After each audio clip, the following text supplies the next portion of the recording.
1400 साल पहले का मक्का ये वही गलियां थी जहां पैगंबर इस्लाम को नबूवत से पहले सादक और अमीन कहा जाता था और ऐलान नबूवत के बाद नाउजुबिल्लाह साहिर, शायर, काहन और न जाने क्या क्या कहा गया।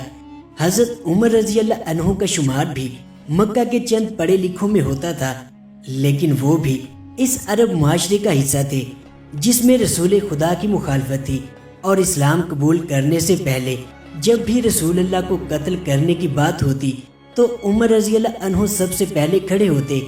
आप अलैहिस्सलाम के ऐलान नबूवत के बाद अहले मक्का के जबरो सितम बढ़ चुके थे, तो जो सहाबा कराम ईमान ला चुके थे वो सरेआम तबलीग तो दूर इबादत भी नहीं कर सकते थे। छुपकर दीन इस्लाम की तबलीग व इबादत की जाती थी। इस वक्त सहाबा कराम रिजवानुल्लाह अलैहिम अजमाइन की तादाद सिर्फ 39 थी। एक रात बैतुल्लाह के सामने इबादत करते हुए पैगंबर इस्लाम ने अपने परवरदिगार से एक अजीब दुआ मांगी। किसी के वहमो गुमान में भी नहीं था कि दुआ में ये भी मांगा जाता है। इस्लाम की बढ़ोतरी की दुआ की जाती, मक्का के जबरो सितम की बंदिश के लिए हाथ उठाए जाते, लेकिन मेरे अजीम पैगंबर ने दुआ की, ऐ अल्लाह उमर बिन हशाम या उमर बिन खत्ताब में से किसी एक को इस्लाम की इज्जत का जरिया बना। नबी पाक सल्लल्लाहु अलैहि वसल्लम ने मक्का में 2 लोगों को नामजद किया और फैसला अपने रब पर छोड़ दिया कि अल्लाह इन दोनों में से जो तुझे पसंद हो वो दे दे। अल्लाह करीम ने अपने महबूब की दुआ को कबूल फरमाया और इस असबाब की दुनिया में सैयदना उमर फारूक रजी अल्लाह अन्हो के इस्लाम लाने का ये सबब बना कि एक रोज उमर रजी अल्लाह अन्हो नंगी तलवार उठाए जा रहे थे कि रास्ते में बनु ज़ारा से ताल्लुक रखने वाला एक शख्स मिला जिनका नाम नईम बिन अब्दुल्ला था। इन्होंने हजरत उमर रजी अल्लाह अन्हो से दरियाफ्त किया कि ए उमर, इतने गुस्से में कहाँ जा रहे हो? हजरत उमर रजी अल्लाह अन्हो ने कहा, मोहम्मद को कत्ल करने जा रहा हूँ क्योंकि इसने नए दीन का ऐलान करके मक्का वालों में तफरीक कर दी है, फसाद पैदा कर दिया है, और आज मैं ये किस्सा ही खत्म कर दूंगा। आज मैं मोहम्मद को कत्ल कर दूंगा। नईम बिन अब्दुल्ला कहने लगे, उमर, अगर तुम ऐसा करोगे तो क्या बनु हाशिम और बनु ज़ाहरा तुमसे इंतकाम नहीं लेंगे? हजरत उमर रजी अल्लाह अन्हो कहने लगे, लगता है कि तुम भी उस नए दीन में शामिल हो चुके हो।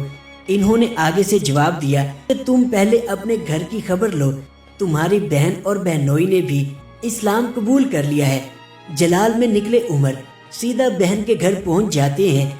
जब आप रजी अल्लाह अन्हो बहन के घर के बाहर पहुंचे तो बाहर से कुरान मजीद की तिलावत की आवाज़ सुनी और अंदर खुबाब बिन अरत रजी अल्लाह अन्हो हजरत उमर की बहन फातिमा और इनके शोहर हजरत सईद रजी अल्लाह अन्हो के साथ सूरत ताहा की तिलावत कर रहे थे। हजरत उमर रजी अल्लाह अन्हो ने दरवाज़ा खटखटाया। अंदर से पूछा गया, कौन? उमर नाम सुनते ही तिलावत की आवाज़ बंद हो गई और हजरत खुबाब रजी अल्लाह अन्हो डर कर छुप गए। हजरत उमर रजी अल्लाह अन्हो ने अंदर आते ही पूछा कि तुम लोग क्या पढ़ रहे थे? इन्होंने बात टालते हुए कहा कि हम आपस में बातें कर रहे थे।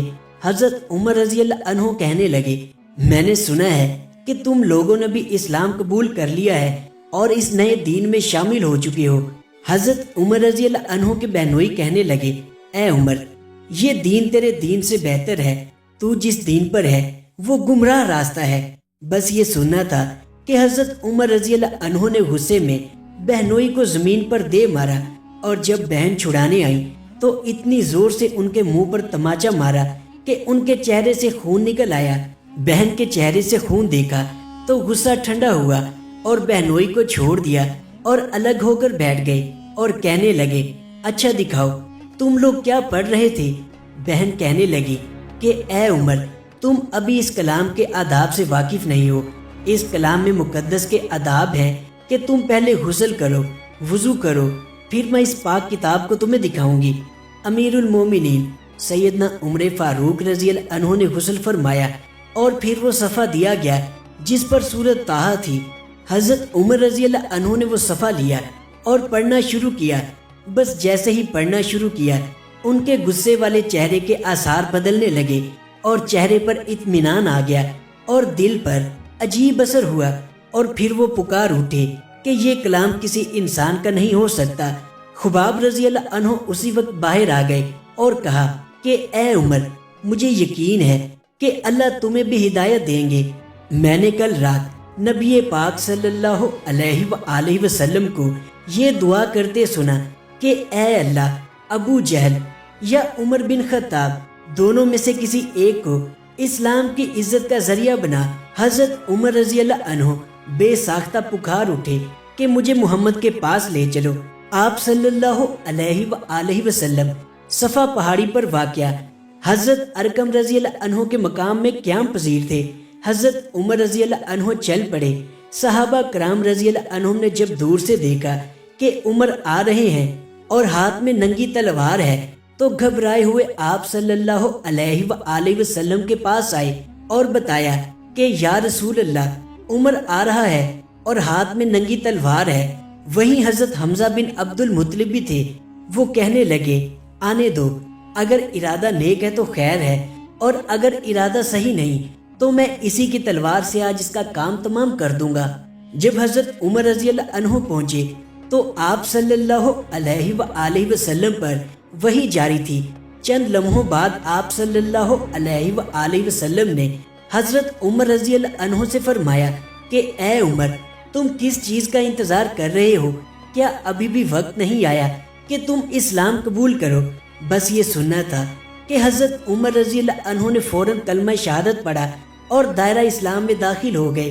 اصحاب رسول نے حضرت عمر رضی اللہ عنہ کو مبارک دی اور اس قدر زور و شور سے خوشی سے نعرہ تکبیر بلند کیا کہ کعبہ کے صحن میں بیٹھے ہوئے کفار مشرکین نے بھی سنا، اور اس نعرے سے وادی مکہ گونج اٹھی۔ حضور پاک صلی اللہ علیہ وآلہ وسلم نے سیدنا عمر فاروق رضی اللہ عنہ کے سینہ پر ہاتھ رکھا اور دعا فرمائی، یا اللہ، اس کے سینے میں جو میل کچیل ہو وہ دور کر دے اور اس کے بدلے میں ایمان سے سینہ بھر دے۔